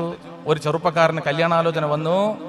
ആലോചന എല്ലാം പൂർത്തീകരിച്ചു കഴിഞ്ഞപ്പോൾ അന്വേഷിച്ചപ്പോൾ നല്ല വീട്ടിലെ ചെറുക്കൻ, കൊള്ളാവുന്ന ചെറുക്കൻ, എല്ലാം കൊണ്ടും കൊള്ളാം, കത്തോലിക്കരാണ്, വിവാഹ ഉറപ്പിക്കലിൻ്റെ അന്ന് കാര്യങ്ങളെല്ലാം ക്രമീകരിച്ചു, മനസ്സമ്മതം കഴിഞ്ഞു, എല്ലാം ഉറപ്പിച്ചു. മനസ്സമ്മതം കഴിഞ്ഞപ്പോഴാണ് ഈ പെൺകുട്ടി അറിഞ്ഞത് ഈ ചെറുപ്പക്കാരൻ കഠിന മദ്യപാനിയും ദോഷിയുമാണ്. അവളുടെ ബന്ധുക്കളും ചാർച്ചക്കാരും എന്ന് പറഞ്ഞു, മോളെ, ഈ ചെറുപ്പക്കാരനെ നീ ഉപേക്ഷിക്കുക, ഇവന്റെ കൂടെ മുന്നോട്ട് പോകുന്നത് നിന്റെ ജീവിതത്തിന് ശരിയാവില്ല. ഈ പെണ്ണിരുന്ന് പ്രാർത്ഥിച്ചിട്ട് ഇങ്ങനെ വിളിച്ചു പറഞ്ഞു, അതെ, ഒരു പള്ളിയിൽ വെച്ചുകൊണ്ട് ഞാൻ ഏറ്റെടുത്തതാണ്. മനസ്സമ്മതത്തിന് തൊട്ട് മുമ്പ് ദൈവം നമുക്കിത് വെളിപ്പെടുത്തി തന്നില്ല. എൻ്റെ ദൈവത്തിന് എന്തെങ്കിലും ഒരു പദ്ധതി ഉണ്ടാകും. പ്രിയപ്പെട്ടവരെ, ഇയാൾ കല്യാണം കഴിച്ചു. ആദ്യ രാത്രിയിൽ, ആ സുനിൽ ബ്രദറിന്റെ പ്രസംഗം നിങ്ങൾ കേട്ടിട്ടുണ്ടാവും, ആദ്യ രാത്രിയിൽ കൂട്ടുകാർ പറഞ്ഞു, ആദ്യത്തെ രാത്രിയിൽ തന്നെ ഭാര്യയെ പേടിപ്പിച്ചില്ല എങ്കിൽ അവൾ നമുക്ക് കീഴ്പ്പെട്ടെന്ന് വരില്ല. അതുകൊണ്ട് ലേശം മദ്യപിച്ചിട്ട് ചെന്നു. ഈ പുള്ളിക്കാരത്തി ഒന്നും വേണ്ടിയില്ല. രണ്ടാമത്തെ ദിവസം കുറച്ചും കൂടെ മദ്യപിച്ചിട്ട് ചെന്നു. പിന്നീട് മദ്യപിച്ചിട്ട് ചെന്നിട്ട് മുറിയിൽ ഛർദ്ദിച്ചു. ഈ പെൺകുട്ടി ഛർദ്ദിൽ കൈകൊണ്ട് കോരി ബെഡ്ഷീറ്റ് മാറ്റി ഇയാളെ സ്നേഹത്തോടെ ശുശ്രൂഷിച്ചുകൊണ്ടിരുന്നു. എന്നിട്ട് ആ ബ്രദർ ഇങ്ങനെയാണ് പറഞ്ഞത്, ഇപ്പോൾ കോട്ടയത്ത് ഒരു ധ്യാന കേന്ദ്രത്തിൽ ഈ ചെറുപ്പക്കാരൻ ധ്യാന ഗുരുവായി പ്രവർത്തിക്കുകയാണ്. എന്താ കാരണം എന്നറിയോ? ഈ പെണ്ണ് എത്രമാത്രം ഉപദ്രവിച്ചിട്ടും തിരിച്ചൊന്നും പറയുന്നില്ല. സ്വർഗത്തിലേക്ക് കരങ്ങൾ ഉയർത്തി മകന് വേണ്ടി, ഇയാൾക്ക് വേണ്ടി പ്രാർത്ഥിച്ചുകൊണ്ടിരുന്നു. അയാൾ മാനസാന്തരപ്പെട്ട് ഇന്ന് കേരളത്തിന്റെ തെക്കൻ പ്രദേശത്ത് ശക്തനായ ഒരു സുവിശേഷകനായി മാറി. ഇതാണ് സാക്ഷ്യത്തിന്റെ പ്രത്യേകത. ഞാൻ ഈ സംഭവങ്ങളൊക്കെ പറഞ്ഞതെന്നറിയോ? പ്രിയപ്പെട്ടവരെ, സാക്ഷിയാകാൻ നമ്മളെ വിളിച്ചിട്ടുണ്ട്. അങ്ങനെയാണെങ്കിൽ ഇതിനെടുക്കപ്പെട്ട നമ്മൾ ഓരോരുത്തരും സാക്ഷികളാണെങ്കിൽ പരിശുദ്ധാത്മാവിന്റെ ചൈതന്യത്തിലേക്ക് നമ്മളെ ചേർത്ത് നിർത്തിയാൽ അന്നേരം തൊട്ട് അടയാളങ്ങൾ ഉണ്ടാകാൻ തുടങ്ങും. അടയാളങ്ങളുള്ള ജീവിതം നമ്മൾ നയിക്കണം. എന്താണ് വിശ്വാസ ജീവിതത്തിൽ വിശ്വാസത്തിന്റെ അടയാളം? വായിച്ചുകൊള്ളുക. മർക്കോസിന്റെ സുവിശേഷം 16-ാം അധ്യായം. യേശു പറയാണ്, എല്ലാവരെയും സാക്ഷിയാക്കണം. സാക്ഷിയാക്കണമെങ്കിൽ ആദ്യം വിശ്വാസിയാകണം. വിശ്വാസി എങ്ങനെയായിരിക്കും അറിയോ? മർക്കോസിന്റെ സുവിശേഷം 16-ാം അധ്യായം 17 തൊട്ടുള്ള തിരുവചനം. വിശ്വസിക്കുന്നവരോടുകൂടെ ഈ അടയാളങ്ങൾ ഉണ്ടായിരിക്കും. എന്നെ ശ്രദ്ധിച്ചേ, ഈ അടയാളങ്ങൾ ഓരോ ക്രിസ്ത്യാനിയിൽ ഉണ്ടായിരിക്കണം. സാക്ഷിയിൽ ഒന്നാമത്തെ അടയാളം, അവർ എൻ്റെ നാമത്തിൽ പിശാചുക്കളെ ബഹിഷ്കരിക്കും. 2, പുതിയ ഭാഷ സംസാരിക്കും. 3, സർപ്പങ്ങളെ കയ്യിലെടുക്കും. 4, മാരകമായ എന്ത് കുടിച്ചാലും ഒന്നും സംഭവിക്കില്ല. 5, രോഗികളുടെ മേൽ കൈവെക്കും, രോഗി സുഖപ്പെടും. ഇതിന്റെ പേരാണ് വിശ്വാസി. അവർ എല്ലായിടത്തും പോയി പ്രസംഗിച്ചു, കർത്താവ് അവരോടുകൂടെ പ്രവർത്തിച്ചു, അടയാളങ്ങൾ കൊണ്ട് വചനം സ്ഥിരീകരിച്ചു. ഇതുള്ളവന്റെ പേരാണ് വിശ്വാസി. ഇപ്പൊ ഒരു വിശ്വാസിയിൽ ഇത്ര അടയാളം കാണണം. എന്തൊക്കെയാണ്? വിശ്വാസിയാണെങ്കിൽ ഇത്ര അടയാളങ്ങൾ പുറത്തേക്ക് വരണം. എന്നോട് കേട്ടെ. 1, പിശാചിനെ ബഹിഷ്കരിക്കണം. 2, രോഗിയെ സുഖപ്പെടുത്തണം, പുതിയ ഭാഷ സംസാരിക്കണം, സർപ്പത്തെ കയ്യിലെടുക്കണം, മാരകമായത് എന്ത് കുടിച്ചാലും ഒന്നും പറ്റരുത്. ധൈര്യം ഉണ്ടോ? അങ്ങനെയാണെങ്കിൽ ഇന്ന് വീട്ടിൽ പോയിട്ട് ഇച്ചിരി ഫുരുഡാൻ കലക്കി ഒന്ന് കുടിച്ചു നോക്കണം, എന്തെങ്കിലും പറ്റുമെന്നൊക്കെ ഉണ്ടായി. എന്തതിന്റെ അർത്ഥം? ഒന്നാമത്തെ കാര്യം, പിശാചിനെ ബഹിഷ്കരിക്കണം. എന്താ ഈ പിശാചിനെ ബഹിഷ്കരിക്കുക എന്ന് പറഞ്ഞാല്?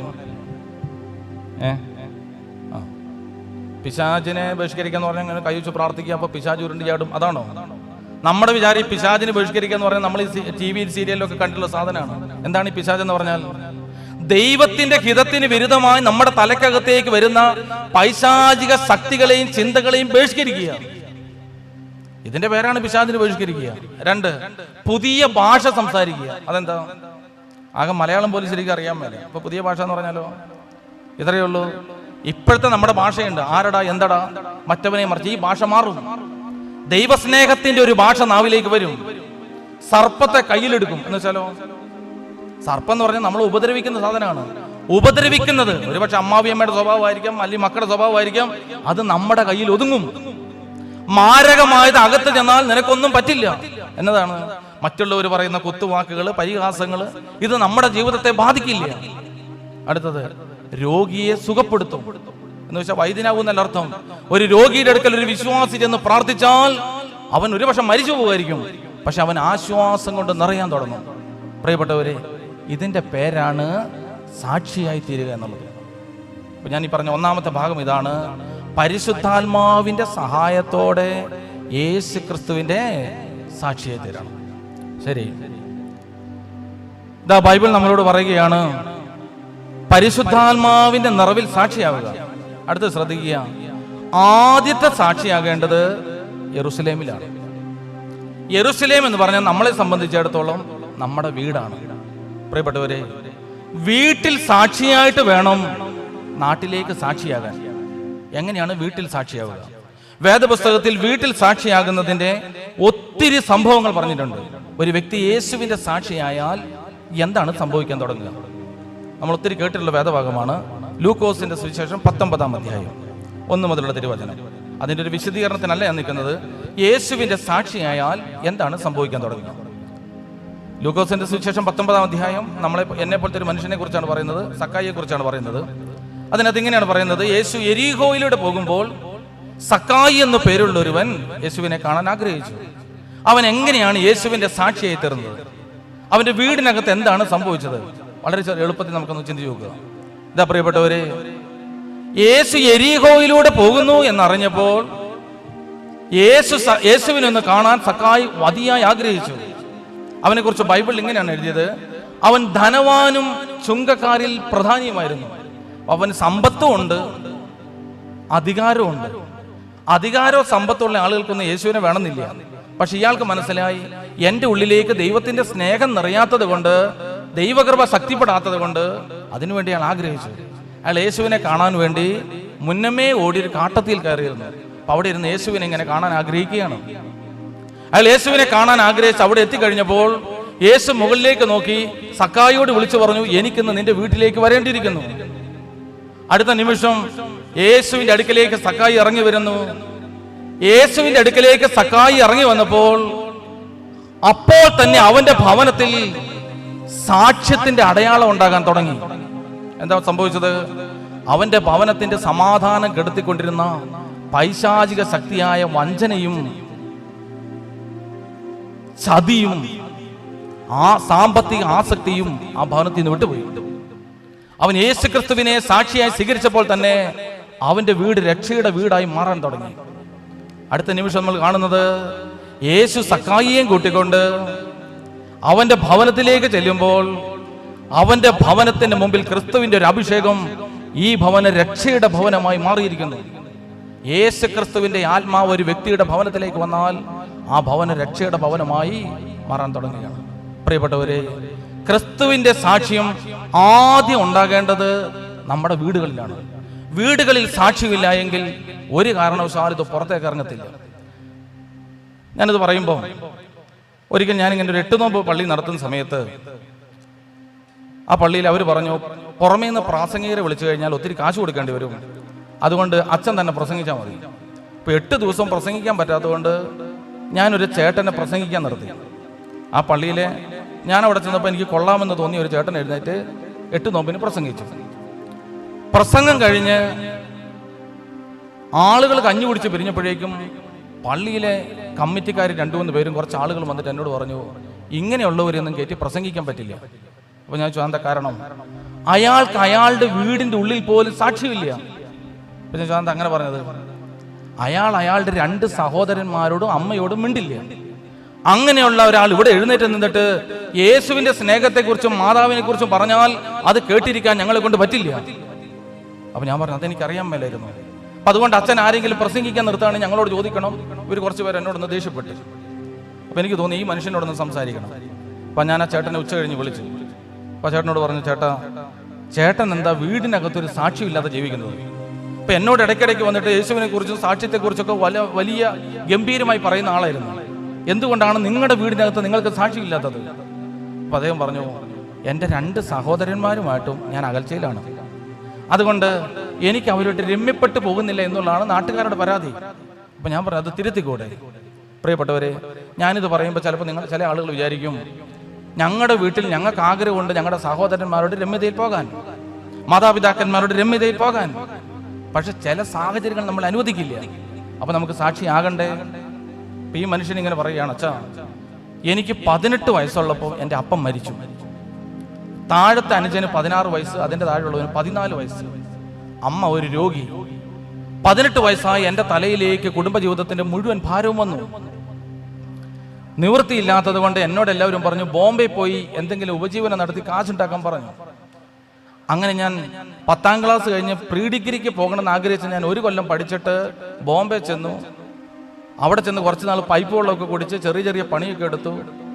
പിന്നെ അച്ഛ അവിടെ നിന്ന് ഒരു നല്ല മനുഷ്യൻ എന്നോട് പറഞ്ഞു ദുബായി കൊണ്ടുപോകാമെന്ന് പറഞ്ഞു. അങ്ങനെ ദുബായിക്ക് ഫ്ലൈറ്റിലല്ല പോയത്, ബോട്ടിൽ പോയി. എന്നിട്ട് അവിടെ ഒരു കടലിൻ്റെ തീരത്ത് കൊണ്ട് ഇറക്കി വിട്ടു. അവിടെ നിന്ന് നീന്തി അക്കരെ കയറി 6-7 വർഷം ദുബായിൽ കിടന്ന് കഷ്ടപ്പെട്ടു. അവിടെ കിടന്ന് കഷ്ടപ്പെട്ടുണ്ടാക്കിയ കാശ് ഞാൻ വീട്ടിലേക്ക് അമ്മയ്ക്കും സഹോദരന്മാർക്ക് അയച്ചു കൊടുത്തു. ഞാൻ അവരോട് പറഞ്ഞു സഹോദരന്മാരെ പഠിപ്പിക്കണം, അമ്മയെ നമുക്കൊരു വീട് വെക്കണം. അങ്ങനെ നല്ലൊരു വീട് വെച്ചു, സഹോദരന്മാരെ പഠിപ്പിച്ചു. അവർ രണ്ടുപേരും നന്നായിട്ട് പഠിച്ചു. അതിൽ മൂത്തവൻ കല്യാണം കഴിച്ചു, അവന് ജോലി കിട്ടി, ജോലിയുള്ളൊരു പെണ്ണിനെ കല്യാണം കഴിച്ചു. അത് കഴിഞ്ഞിട്ടാണ് ഞാൻ കല്യാണം കഴിച്ചത്. അത് കഴിഞ്ഞ് ഇളയവൻ കല്യാണം കഴിച്ചു, അവർക്ക് രണ്ടുപേർക്കും ജോലി കിട്ടി. ഞാൻ ഗൾഫിലും. എൻ്റെ ജീവിതത്തിൽ ഒന്നും പ്രത്യേകിച്ച് നേടിയില്ല, നേടിയതെല്ലാം കുടുംബത്തിലേക്ക്. അമ്മ നല്ലൊരു വീട് വെച്ചു, സഹോദരന്മാർക്ക് ജോലി കിട്ടി, അനിയത്തിമാർക്ക് ജോലിയുണ്ട്, സന്തോഷത്തോടെ പോകുന്നു. അപ്പോൾ എൻ്റെ ഭാര്യ എന്നോട് പറഞ്ഞു, ഇച്ചായ നമ്മളിങ്ങനെയെല്ലാം കുടുംബത്തിലേക്ക് കൊടുത്തുകൊണ്ടിരുന്നാൽ നമ്മുടെ മക്കൾക്ക് എന്തെങ്കിലും വേണ്ടേ? അപ്പം അത് ശരിയാണെന്ന് തോന്നിയിട്ട് ഞാനൊരു കാര്യം ചെയ്തു. പിന്നീട് കുറച്ച് പൈസയൊക്കെ അവരുടെ പേരിൽ അയക്കാൻ തുടങ്ങി, അവളുടെ പേരിൽ. അത് വീട്ടിലാകെ വിഷയമായി. സഹോദരന്മാരെല്ലാം വലിയ ബഹളമായി. ചേട്ടത്തി പണം ദുരുപയോഗം ചെയ്യുന്നു എന്നായി. കുടുംബത്തിലാകെ കലഹമായി. അവളെ വീട്ടിൽ നിന്ന് പുറത്താക്കി. അവൾ അവളുടെ വീട്ടിൽ പോയി. അപ്പം ഞാൻ അവളെ ഇങ്ങോട്ട് കൊണ്ടുവന്നു, ദുബായിക്ക് കൊണ്ടുവന്നു. ഞങ്ങൾ ഒന്നിച്ച് ജീവിച്ചു. ചെറിയൊരു ജോലി ഇവിടെ കിട്ടി. ഞങ്ങൾ അത്യാവശ്യമൊക്കെ സമ്പാദിച്ചു. അങ്ങനെ ഞങ്ങൾ വീട്ടിൽ ചെന്നു. വീട്ടിൽ ചെന്ന് കഴിഞ്ഞപ്പോൾ ഞങ്ങൾക്ക് അത്യാവശ്യ സമ്പത്തൊക്കെ അവിടെ നേടിയിട്ടുണ്ട്. എല്ലാം കൊള്ളാം. അപ്പം ഞാൻ അമ്മയോട് പറഞ്ഞു, അങ്ങനെയാണെങ്കിൽ നമുക്ക് വീതം വെക്കുമ്പോൾ വീട് എനിക്ക് തരണം. അപ്പം അമ്മ പറഞ്ഞു, നിന്റെ ഭാര്യ അത്ര നല്ലവളല്ല, അതുകൊണ്ട് വീട് ഇളയവന് കൊടുത്തു. പ്രധാനപ്പെട്ട സ്ഥലം മറ്റേ സഹോദരന് കൊടുത്തു. ഭാര്യയോടുള്ള ദേഷ്യത്തിന് എനിക്ക് വേണ്ടതൊന്നും തന്നില്ല. എനിക്ക് ആകെ വെറുപ്പും ദേഷ്യവുമായി. ഞാൻ ഭയങ്കര ബഹളം ഉണ്ടാക്കാൻ തുടങ്ങി. തെറ്റും തെറിയും പറഞ്ഞു, കള്ളു കുടിച്ചു, മോശമായിട്ടൊക്കെ നടന്നു. അച്ഛാ കുറേ നാൾ കഴിഞ്ഞപ്പോൾ എനിക്ക് തോന്നി ചെയ്യുന്നത് തെറ്റാണെന്ന്.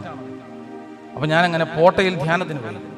പരിശുദ്ധാത്മാവിൻ്റെ സ്നേഹം എൻ്റെ ഉള്ളിൽ പ്രവേശിച്ചു. ദൈവസ്നേഹത്തിൽ നിറഞ്ഞു നിന്നിട്ട് ആ ധ്യാനം കഴിഞ്ഞു വന്ന് ഞാൻ യേശുവിൻ്റെ സാക്ഷിയാകാൻ തീരുമാനിച്ചു. ഞാൻ അമ്മയുടെയും സഹോദരന്മാരുടെയും കാലിൽ പിടിച്ച് പ്രാർത്ഥിച്ചു. അങ്ങനെ വീണ്ടും സ്നേഹമായി. അങ്ങനെ ഞാൻ യേശുവിനെ അറിഞ്ഞു. യേശുവിൻ്റെ സാക്ഷിയായി എൻ്റെ വീടിനകത്ത് ചെറിയൊരു പ്രാർത്ഥനയും വെച്ച് ജീവിക്കുകയാണ്. കുറച്ച് നാൾ കഴിഞ്ഞപ്പോൾ ഞാൻ ഈ അനിയന്മാരുടെ വീട്ടിൽ ചെല്ലുമ്പോൾ അനിയന്മാരുടെ ഭാര്യമാർ എന്നോടൊരു മുഖം വെറുപ്പിക്കൽ.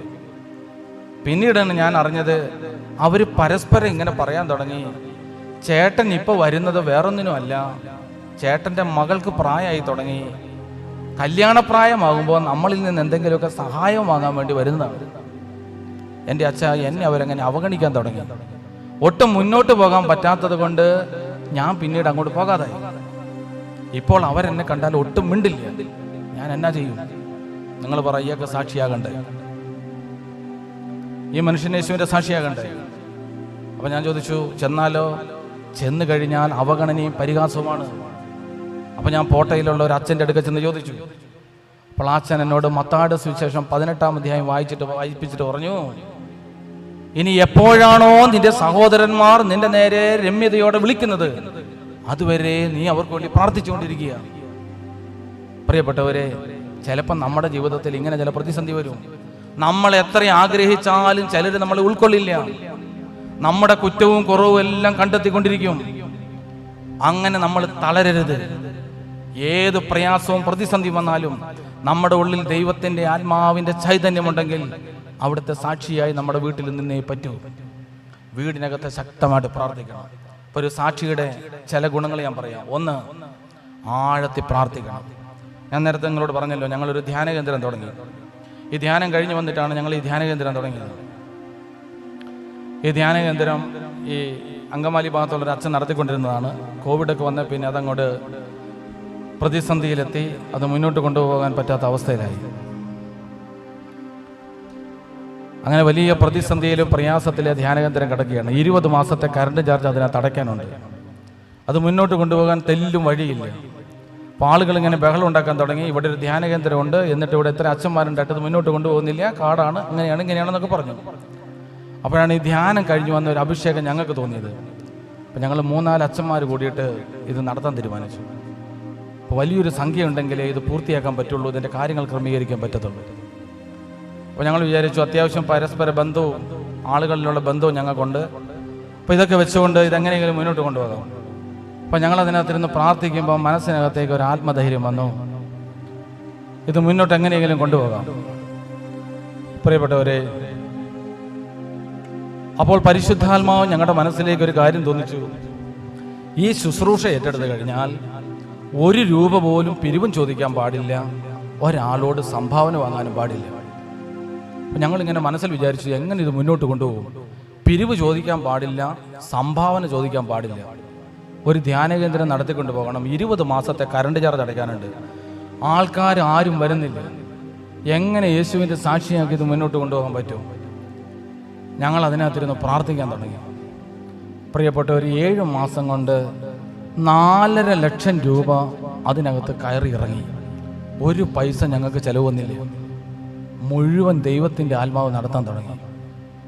4:30 തൊട്ട് 5:30 വരെ അതിനകത്തുള്ള ശുശ്രൂഷകരെല്ലാം മുട്ടുകുത്തിന്ന് പ്രാർത്ഥിക്കാൻ തുടങ്ങി. പരിശുദ്ധാത്മാവിൻ്റെ സാക്ഷ്യം അതിനകത്ത് ഒഴുകാൻ തുടങ്ങി. ഞാനിത് പൊങ്ങച്ചം പറഞ്ഞു എന്ന് വിചാരിക്കരുത്. കഴിഞ്ഞ 8 മാസമായിട്ട് ഞങ്ങൾക്ക് മനസ്സിലായ ഒരു കാര്യമുണ്ട്. പരിശുദ്ധാത്മാവിൻ്റെ തണലിൽ നമ്മൾ പ്രാർത്ഥിക്കാൻ തുടങ്ങിയാൽ നമ്മുടെ ജീവിതത്തെ ദൈവം ഏറ്റെടുക്കും, അവൻ്റെ സാക്ഷിയാക്കി നിർത്തുകയും ചെയ്യും. ആയതുകൊണ്ട് ഇപ്പം നിങ്ങൾ ആരെങ്കിലും എന്നോട് ചോദിക്കുകയാണ്, അച്ഛൻ്റെ ജീവിതത്തിൽ ഏറ്റവും വലിയ ആഗ്രഹം എന്താണെന്ന് ചോദിച്ചാൽ, പ്രിയപ്പെട്ടവരെ, എൻ്റെ ജീവിതത്തിൽ ഏറ്റവും വലിയ ആഗ്രഹം യേശുവിന് വേണ്ടി മരിക്കുക എന്നുള്ളതാണ്. വേറെ ഒന്നും വേണ്ട. ഞാൻ ഈ ഇതിലേക്ക് വന്ന് പ്രസംഗിച്ചപ്പം പറഞ്ഞ ഒരു കാര്യമുണ്ട്, അതുകൊണ്ട് പറഞ്ഞ് ഞാൻ അവസാനിപ്പിക്കാം. എൻ്റെ അപ്പൻ ജനിച്ചത് വലിയ സമ്പത്തുള്ളൊരു വീട്ടിലാണ്, ഈ എറണാകുളം ഡിസ്ട്രിക്റ്റിൽ. എൻ്റെ അപ്പൻ്റെ അമ്മ ജനിച്ചത് ഈ എറണാകുളം ഡിസ്ട്രിക്റ്റിൽ അതിസമ്പത്തുള്ളൊരു വീട്ടിലാണ്.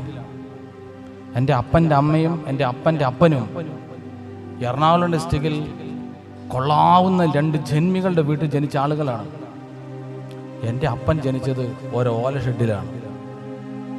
തകർന്ന് തരിപ്പണമായ കുടുംബം, ജീവിതം മുന്നോട്ട് കൊണ്ടുപോകാൻ പറ്റാത്ത വിധം പ്രതിസന്ധി.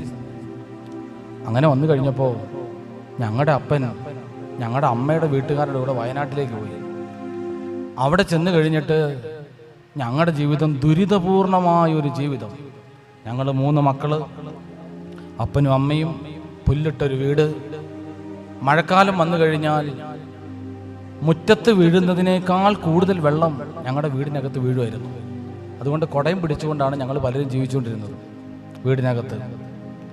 പ്രിയപ്പെട്ടവരെ, അങ്ങനെ ഇരിക്കുമ്പോൾ ഞങ്ങളുടെ വീടിനകത്ത് നിന്ന് ഞങ്ങളുടെ അമ്മയും അപ്പൻ്റെ അമ്മയും ഒക്കെ പറയും, നമുക്ക് എന്തോരം ഉണ്ടായിരുന്നു എന്നറിയോ, നമുക്കിങ്ങനെ ആയതിൻ്റെ കാരണം അവരാണ്, നമ്മുടെ പട്ടിണിക്ക് കാരണം അവരാണ്.